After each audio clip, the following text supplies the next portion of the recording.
Hi viewers, power channel ప్రస్తుతం మనతో పాటు దాము బాలాజీ గారు సీనియర్ జర్నలిస్ట్ ఉన్నారు. వారితో ఒకసారి మాట్లాడదాం. సార్ నమస్కారం. సార్ నమస్తే సార్, సింగర్ మంగ్లీ ఒక పబ్లిక్ లెటర్ రాసింది సార్ ఓపెన్ గా. అయితే రాజకీయ ముద్రతో చాలా అవకాశాలు కోల్పోయాయని చెప్పేసి తన ఆవేదన అయితే వ్యక్తం చేసింది. ఆ లెటర్ లో ఏముంది, అసలు ఏం జరిగింది, మరి తనపై రాజకీయ ముద్ర వేయడం గల కారణం ఏంటి, మీరేం చెప్తారు సార్ దీనికి సంబంధించి? సింగర్ మంగ్లీ ఆవేదన వ్యక్తం చేస్తూ ఒక ప్రెస్ నోట్ రిలీజ్ చేసింది. అందులో ఆమె చెప్పింది ఏంటంటే, మొన్న రథసప్తమి సందర్భంగా అరసవల్లి టెంపుల్లో తనకి ప్రత్యేకమైన అర్చనలు అవన్నీ చేయించారు. కేంద్ర మంత్రి రామ్మోహన్ నాయుడు దగ్గరుండి చేయించారు.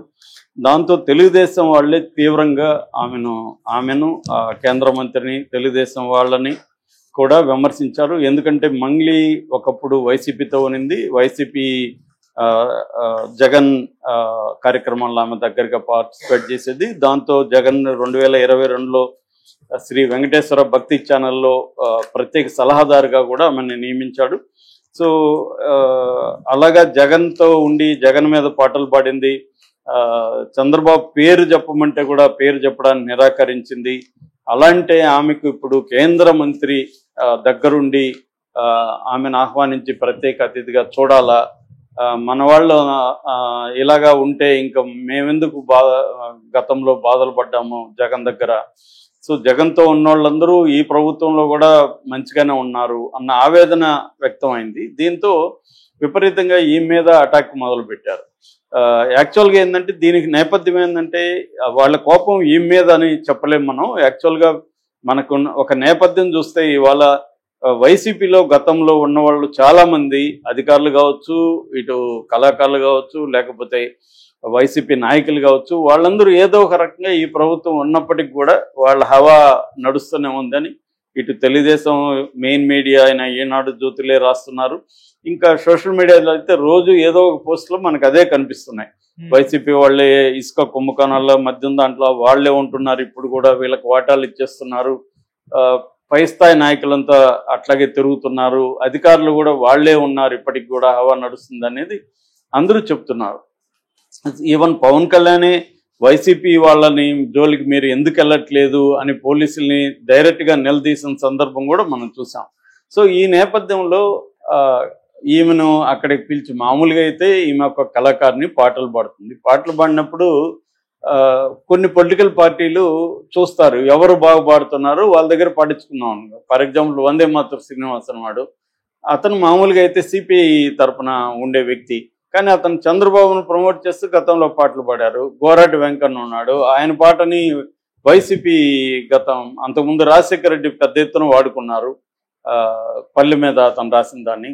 అలాగా ఈ పాపులర్ సింగర్స్, కొంత ఫోక్లోర్ టచ్ ఉన్న వాళ్ళని ప్రధానంగా ఇటు లిరిక్ రైటర్లను కానీ సింగర్లను కానీ పొలిటికల్ పార్టీలు అడుగుతాయి.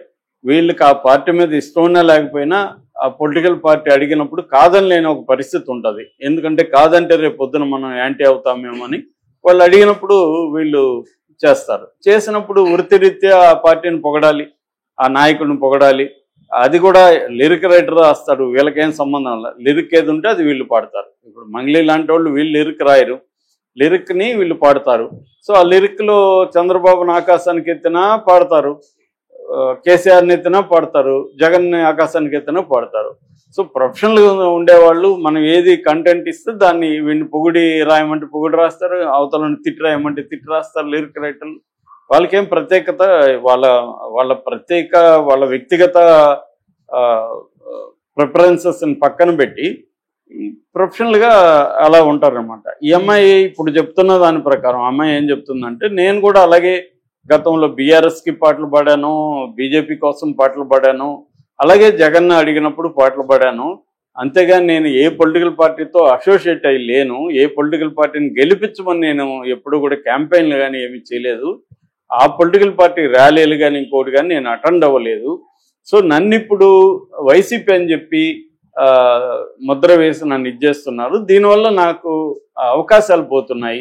ఎందుకంటే సినిమా ఇండస్ట్రీలో ప్రధానంగా వైసీపీకి యాంటీ బ్యాచే ఎక్కువ ఉంటారు. ఈ అమ్మాయికి ప్రధానంగా ఛాన్సులు సినిమా ఇండస్ట్రీ ద్వారానే ఈ అమ్మాయికి డబ్బులు వస్తాయి. సినిమా పాటలు పాడకపోతే ఎంత ఫోక్లోర్లో ఎంత పాపులర్ అయినా కూడా పాపులర్ కారు. మనం చూసాం కొంతమంది ఫోక్ రైటర్లు లేదా లిరిక్ బ్యాచ్ సినిమా ఇండస్ట్రీకి రాక, ఇప్పుడు పెంచల్ దాసు సినిమా ఇండస్ట్రీకి వచ్చినాకనే ఆయన పాపులర్. ఆయన ఎప్పటి నుంచో రాస్తున్నాడు, పాడుతున్నాడు. అంటే సినిమా వాళ్ళ వల్ల పాపులర్ అవుతారు వీళ్ళు. అయినాక సినిమాలో మళ్ళీ అవకాశాలు రాకపోవడానికి ఇప్పుడు ఈ అమ్మాయి బాధపడుతుంది. ఎందుకంటే అమ్మాయికి మామూలుగా పాట పడితే నాకు తెలిసి ఒక 1 lakh వరకు తీసుకుంటుంది. సో ఇప్పుడు సంవత్సరంలో ఒక 30-40 పాటలన్నా రాకపోతే ఆమెకి మినిమం ఆమె లైఫ్ స్టైల్కి ఇన్కమ్ సరిపోదు బయట ఇవన్నీ. సో రావాలంటే అన్ని పాటలు పాడించుకోవాలంటే సినిమా వాళ్ళు అయితేనే ఇంత ఇస్తారు, బయట వాళ్ళు అంత ఇస్తారా లేదనేది డౌట్. అంత ఇన్కమ్ వాళ్ళకి ఉండాలి కదా పాడించుకున్నారు. సో వాళ్ళు ఇప్పుడు మన టీవీలో ఒక పాట అనుకున్నాం, మొత్తం బడ్జెటే 50,000-60,000 ఉంటుంది. దాంట్లో పాడే వాళ్ళకి అంత ఎక్కడ ఇస్తారు? So music, singer, lyric writer అన్ని కలిపి మన 50 నుంచి 1 lakh ఒక వీడియో సాంగ్కి బడ్జెట్ ఉంటాయి యూట్యూబ్ ఛానల్లో. వాళ్ళు ఇచ్చుకోలేరు అనమాట. అందుకని ఈ అమ్మాయికి ప్రధానంగా సినిమాల నుంచి ఛాన్స్ రావాలి. సినిమాల్లో ఏమో వైసీపీకి యాంటీ బ్యాచ్ ఎక్కువ ఉన్నారు సినిమా రంగం. 90% ఇటు అంటే కులం పరంగా చెప్పాలంటే కమ్మ కాపు డామినేషన్ సినిమా రంగంలో కనిపిస్తుంది. సో కాబట్టి పార్టీ పరంగా కూడా తెలుగుదేశం, జనసేన అభిమానులే సినిమా రంగంలో ప్రొడ్యూసర్లు కావచ్చు, హీరోలు కావచ్చు అందరూ ఉంటారు. సో ఎవరన్నప్పుడు పాట పాడించుకోవాలా, ఈ అమ్మాయి బాగుంటుంది కదా, పాడుతుంది కదా బాగా అనుకుంటే, లేదా అమ్మాయి వైసీపీ కదా ఎందుకులే, ఎందుకంటే ఇవాళ ఆల్టర్నేటివ్ లేకుండా ఏం లేదు. మంగ్లీలాగా పాడేవాళ్ళు వేరే చాలా మంది ఉన్నారు. కాబట్టి మంగ్లీ దగ్గర ఎందుకు పాటించుకోవాలి, అమ్మాయి వైసీపీ కదా అనే ఒక ప్రభావం పడితే ఖచ్చితంగా అమ్మాయి కెరీర్ మీద పడుతుంది. కాకపోతే ఆ అమ్మాయి అది ఇప్పుడు కాదు, ముందుగా ఆలోచించుకోవాలి. అప్పుడు ఎక్కువగా అసోసియేట్ అయినట్టుగా మనకు కనబడుతుంది. ఆ టైంలో ఈ అమ్మాయి ఎస్విబిసికి వీటికి ఒప్పుకోకుండా ఉంటే ఇంత వచ్చేది కాదు. అప్పుడేమో ఒప్పుకొని చేసింది. నిజానికి అప్పుడు కూడా వివాదం అయింది. కాళహస్తి టెంపుల్ ఎమ్మెల్యే షూటింగ్ చేయడం, అప్పుడు కూడా ఈ అమ్మాయి వివాదం అయింది. అంటే ముఖ్యంగా ఏంటంటే ఇటువంటి ఒక సెన్సిటివ్ రంగాల్లో ఉన్నవాళ్ళు వివాదాల్లోకి, రాజకీయ వివాదాల్లోకి ఎంటర్ కాకుండా ఉండడం కూడా అవసరం. కాకపోతే వాళ్ళకి అంత మెచ్యూరిటీ కూడా ఉండకపోవచ్చు. ఒకసారి మంచి ఛాన్స్ వచ్చింది కదా ఎందుకు వదులుకుందాం అనుకోవచ్చు. సో ఇది రాజకీయంగా మనం చాలా చూస్తున్నాం. అల్లు అర్జున్ పరిస్థితి కూడా అదే. అల్లు అర్జున్ రాజకీయంగా అసోసియేట్ కాకపోతే అతనికి ఈ స్థాయి ఇబ్బందులు వచ్చేవి కావు. సో దానివల్ల ఏమవుతుందంటే ముఖ్యంగా తెలంగాణ కంటే ఆంధ్రాలో చాలా బెటర్ స్ట్రగుల్ జరుగుతుంది వైసీపీ వర్సెస్ తెలుగుదేశం, జనసేనల మధ్య.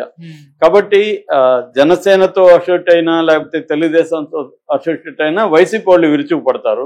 వైసీపీతో అయితే తెలుగుదేశం, జనసేన వాళ్ళు విరుచుకుపడతారు. అట్లాగా ఈ అమ్మాయిని వీళ్ళు పెద్ద ఎత్తున చేసినట్టుగా తెలుస్తుంది. నిజానికి ఈ అమ్మాయి ఒక బంజారా కులం, అనంతపూర్ జిల్లాలో గుత్తి దగ్గర బసినేపల్లి తాండా అని ఉంటుంది. దాంట్లో అక్కడ ఈ అమ్మాయి పుట్టింది. వీళ్ళ అసలు పేరు, ఈ అమ్మాయి పేరు సత్యవతి చౌహాన్. మంగ్లీ కాదు. ఇక్కడ వచ్చి ఇక్కడ టీవీలో మాటకారి మంగ్లీ పేరుతో ప్రోగ్రామ్ స్టార్ట్ చేసింది V6లో. దాని తర్వాత తీన్మార్తో పాపులర్ అయింది. యాక్చువల్గా అమ్మాయి ఒక రకంగా చెప్పాలంటే రూరల్ డెవలప్మెంట్ ట్రస్ట్ అని ఒక NGO ఉంది. ఆ NGO వాళ్ళు ఈ బంజారా పిల్లలకి ఎడ్యుకేషన్ అవి ఇస్తుంటారు అనమాట. అలాగే ఈ అమ్మాయిని వాళ్ళు చదివించారు. అక్కడ నుంచి ఈ అమ్మాయికి పాటలు పాడడంలో ఇంట్రెస్ట్ ఉందని గ్రహించి ఈ అమ్మాయికి తిరుపతి మ్యూజిక్ కాలేజీ వాటిలో ట్రైనింగ్ ఇచ్చి అక్కడ మ్యూజిక్ అండ్ డ్యాన్స్ డిప్లొమా కోర్సులో చేర్పించి అవన్నీ చేయించారు. దాని తర్వాత ఏమో కొంత ప్రొఫెషనల్గా కర్ణాటక సంగీతం అవన్నీ నేర్చుకోవడంతో ఇక్కడ హైదరాబాద్కు వచ్చి టీవీ రంగంలో మాటకారి మంగ్లీ, తర్వాత తీన్మార్ వీటిలో చేసింది. కానీ తన ప్రధానమైంది యాంకరింగ్ కాదు, తను మెయిన్గా సింగర్గా ఉండాలన్న కోరిక ఉంది. కాబట్టి అక్కడ నుంచి మైక్ టీవీ వాళ్ళతో ఒప్పందం కుదుర్చుకొని మైక్ టీవీతో పాటలు పాడడం మొదలుపెట్టింది. అట్లాగా తెలంగాణ అమ్మాయి అని ఇప్పటికి కూడా చాలా మంది అనుకుంటారు. నిజానికి అమ్మాయి రాయలసీమ అమ్మాయి, కానీ చాలా మందికి మంగ్లీ అంటే తెలంగాణ అమ్మాయి అనుకుంటారు. ఎందుకంటే తెలంగాణ పాటలు ఎక్కువ పాడింది. ఆ తెలంగాణ భాషలో అమ్మాయి పాడడం పాపులర్. ముఖ్యంగా రేలారా అనే సాంగ్తో అమ్మాయికి గుర్తింపు వచ్చింది. దాని తర్వాత గోర్ జీవన్ అనే సినిమాలో హీరోయిన్గా కట్ చేసింది. దాని తర్వాత వాళ్ళ సిస్టర్ అమ్మాయి ఇంద్రావతి చౌహాన్ అమ్మాయి కూడా వచ్చింది. సో ఇలాగా ఒక కింది స్థాయి నుంచి ఒక ఎస్టీ సమాజ వర్గం నుంచి వచ్చి ఈ స్థాయి ఇదైనప్పుడు రాజకీయ కారణాల వల్ల ఈ అమ్మాయి కెరీర్ నాశనం అయిపోవడం అయితే ఖచ్చితంగా ఇబ్బందికరమే. కాకపోతే దీన్ని గుర్తుపెట్టుకొని కళాకారులు కూడా కొంత జాగ్రత్తగా ఉండాల్సిన అవసరం ఉంది రాజకీయ నాయకులతో. వాళ్ళకి తప్పదు, పాడమంటే